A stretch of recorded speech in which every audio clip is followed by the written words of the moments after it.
पंचम दिवस की प्रातःकालीन सत्र आपके बीच आरंभ हो रही है। न जाने फिर कब ऐसा मौका आएगा, ऐसी क्षण आएगी कि हम साथ साथ बैठकर कथा का रसपान करेंगे, अपने जीवन को सुधारने का प्रयास करेंगे। यह घड़ी अति दुर्लभ है और श्रीमद् भागवत महापुराण में जीवन जीने के जितने सूत्र दिए गए, उतने सूत्र किसी भी ग्रंथ में नहीं बताए गए। इसीलिए कलयुग में इसकी महत्ता बहुत अधिक है। शर्त एक ही है कि इसका रसपान ध्यान से करो, साथ ही साथ वक्ता का चयन सोच समझ के करो। भागवत कथा का वक्ता यदि प्रबुद्ध नहीं है, समझाने में कुशल नहीं है, वो अच्छे विचारधारा का नहीं है, तो फिर कथा का प्रभाव आप पर पड़ना मुश्किल है। अब देखिए ना, कुछ लोग कहते हैं कि रात दिन मैंने मंत्र जपा, पूजा पाठ किया, मेरा कल्याण नहीं हुआ। इतना बड़ा आयोजन कर रहे हैं फिर भी मन अशांत है, तो घबराओ नहीं। जितना बड़ा धर्म का काम आरंभ करोगे उतना बड़ा विघ्न आएगा। जितने तेज से आप आगे बढ़ेंगे, दुश्मन उतनी तेजी से आपके पैर को खींचने का प्रयास करेगा। जितनी आपकी प्रतिष्ठा बढ़ेगी, उतने ही आपके विरोधी बढ़ेंगे, क्योंकि एक के बिना दूसरे का अस्तित्व ही नहीं है। यदि दिन है तो रात होगा ही, और रात है तो दिन होगी ही। एक बहुत बड़े संत वृंदावन में हुए, माधवाचार्य, कलयुग के संत हैं। वृंदावन में गायत्री मंत्र जपना शुरू किया और बहुत अधिक जप किया। 11 बरस तक लगातार जप करते रहे और उनका कष्ट ज्यों का त्यों बरकरार रहा, घटने का नाम ही नहीं लेता। माधवाचार्य को अपने इष्ट पर, गायत्री माता पर से और गायत्री मंत्र से विश्वास हट गया कि नाना, धरती पर कोई धर्म कर्म है ही नहीं, कोई भगवान नहीं है। यदि भगवान होते, मंत्र में शक्ति होती, तो हमारा दुख जरूर मिटता। निराश हो गए और निराश होकर के गायत्री मंत्र जपना छोड़ दिया, वृंदावन को छोड़ दिया, बनारस चले गए और एक दिन उदास मुद्रा में बनारस के शमशान घाट का भ्रमण कर रहे थे।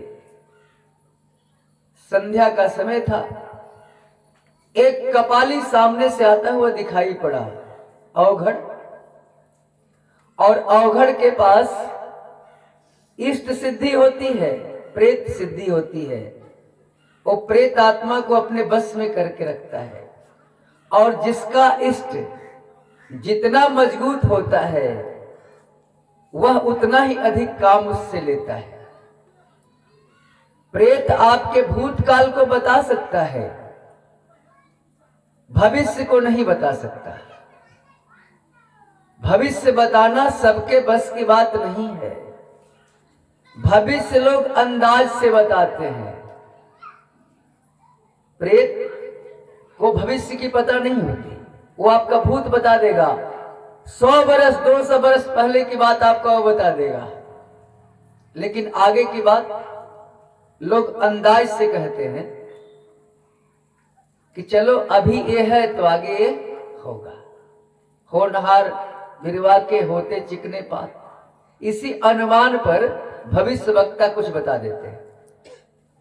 सामने से कपाली आया और माधवाचार्य को देख करके कहा, क्या बाबा, बहुत गायत्री मंत्र तूने जप लिया, कष्ट दूर नहीं हुआ? माधवाचार्य को लगा कि बहुत बड़ा विद्वान है, ज्ञानी है। बोले, हाँ बाबा, मैंने 11-12 साल तक लगातार गायत्री मंत्र का जप किया, कष्ट दूर नहीं हुआ। मेरा एक मंत्र लेगा, इस मंत्र को शमशान में सिद्ध कर ले, जो चाहेगा मिल जाएगा। भूखा बंगाली भात भात, मरता क्या नहीं करता। वो भैरव मंत्र कपाली दे दिया माधवाचार्य को।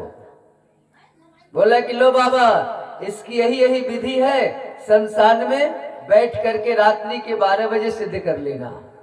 मंत्र जब सिद्ध हो जाएगा, जो चाहोगे मिल जाएगा। और वो माधवाचार्य जी उस मंत्र की सिद्धि करने लगे, जपने लगे।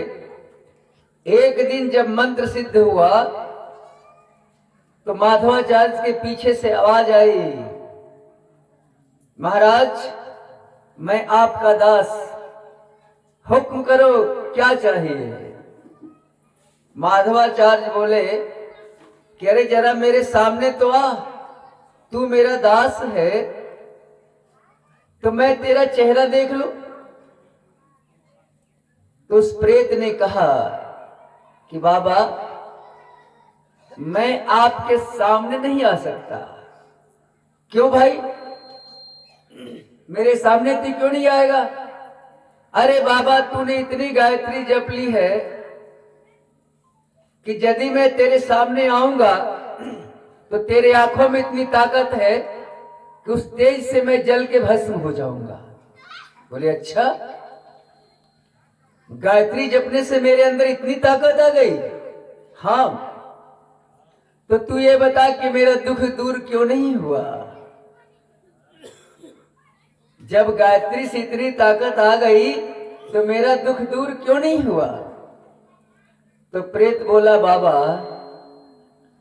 तुम अगले जन्म के बहुत कुकर्मी थे, उस कुकर्म को मिटाने में तेरा ये सारा तपस्या चला गया, तेरा सारा प्रारब्ध मिट गया। सारा प्रारब्ध मिट गया? हाँ, तेरा सारा प्रारब्ध मिट गया। अब तू जो करेगा ना, तुरंत फल मिलेगा। तब माधवाचार्य ने कहा, भैया, मेरा काम हो गया, अब तू वापस चला जा, हमें कुछ नहीं चाहिए। और माधवाचार्य पुनः वृंदावन में आए, गायत्री का जप करना शुरू कर दिया और साल भर में माधवाचार्य को रिद्धि सिद्धि सब कुछ मिल गई और एक आयुर्वेद का किताब लिख डाला, माधव निदान, और जस कृति कमा लिए। इसलिए ये मत समझना कि हम धर्म कर रहे हैं तो हमें कष्ट हो रहा है। धर्म करोगे तो कष्ट होगा ही। धर्म का रास्ता तलवार के धार पर चलने के बराबर है। उस रास्ते पर चल के मंजिल पालो। लोग घबरा जाते हैं और बीच में धर्म करना छोड़ देते हैं। नाना, राजा हरिश्चंद्र ने कितना कष्ट सहा, आज उनका नाम हम शान से लेते हैं। राजा हरिश्चंद्र ने विश्वामित्र से कहा था कि महाराज, आपने तो हमारी परीक्षा ले ली और हम आपके परीक्षा में पास हो गए, लेकिन कलयुग में इतना बड़ा परीक्षा मत लेना, नहीं तो लोगों का धर्म पर से विश्वास हट जाएगा। क्योंकि धर्म के पथ पर चलने वालों के लिए हर समय परेशानी ही परेशानी है। और क्योंकि जानते हैं, पीतल की कोई परीक्षा नहीं लेता कि असली है कि नकली। सारे लोग सोना की परीक्षा लेते हैं, घस के देखेंगे, तपा के देखेंगे, क्या क्या करके देखेंगे। और पीतल की तो जो अधर्म के रास्ते पर चल रहे हैं उसकी परीक्षा क्या लेनी है? परीक्षा तो उसकी लेनी है ना। सतयुग द्वापर त्रेता में भी जब बड़े बड़े यज्ञ यज्ञादि होते थे तो निशाचर लोग उत्पात करते थे उस आयोजन को बंद कराने के लिए। बहुतों बार ऐसा हुआ है। एक छोटा सा सत्यनारायण व्रत कथा आप घर में ठान दो, ठान के तो देखो, उसी दिन सारी मुसीबत आ जाएगी आपके घर में। मन करेगा कि इसको बंद कर दे, क्योंकि जब पैर धर्म की ओर बढ़ेगा तो अधर्म आपके पैर को खींचने का प्रयास करेगा ताकि धर्म का कार्य बंद हो जाए। और जो साहसी वीर होता है ना, वो तो ये जानता है कि धर्म करेंगे तो कष्ट होगा और उसको सह के आगे निकल जाता है और तब उसकी जय जयकार हो जाती है। इसलिए घबराने की कोई बात नहीं, आप लगे रहो, धर्म के पथ पर चलते रहो।